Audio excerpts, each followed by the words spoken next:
దేవుని వాక్యం ఏముంది? ఆయన చిత్తాన్ని నువ్వు తెలుసుకోవాలంటే నువ్వు మారాలరా. నీ మనసు మారాలరా. లోకం మీద ఉన్న నీ మనసు, పాపం మీద ఉన్న నీ మనసు, మనుషుల మీద ఉన్న నీ మనసు, లోకపు ఆశల మీద ఉన్న నీ మనసు మారి నువ్వు రూపాంతరం చెందాలి, నూతనం కావాలి. నూతనమైతే, రూపాంతరం చెందితే, మనసు మారితే అప్పుడు ఆ దైవ సంకల్పం ఏంటో నీకు తెలుస్తుంది. ఆ దైవ సంకల్పం ఉత్తమమును అనుకూలమైంది నీకు.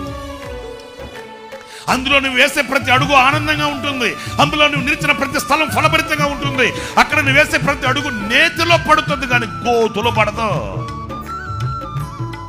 ఎందుకు ఈ రోజున గుంట కుక్క నీటి తాగడం, వేసిన ప్రతి అడుగు గోతులు పడితే అల్లాడిపోతూ తల్లడిల్లిపోతూ ఇరుకుల్లో, ఇబ్బందుల, కష్టాల్లో, నష్టాల్లో, వ్యాధుల్లో ఈ రోజున ఆరిపోయిన దీపంలాగా ఉండడానికి గల కారణం దైవ చిత్తాన్ని విస్మరించిన ఏ పుష్పం కూడా వికసించదు, ప్రకాశించదు, పరిమళించదనే విషయాన్ని మీరు గుండెల్లో దాచుకోవాలి.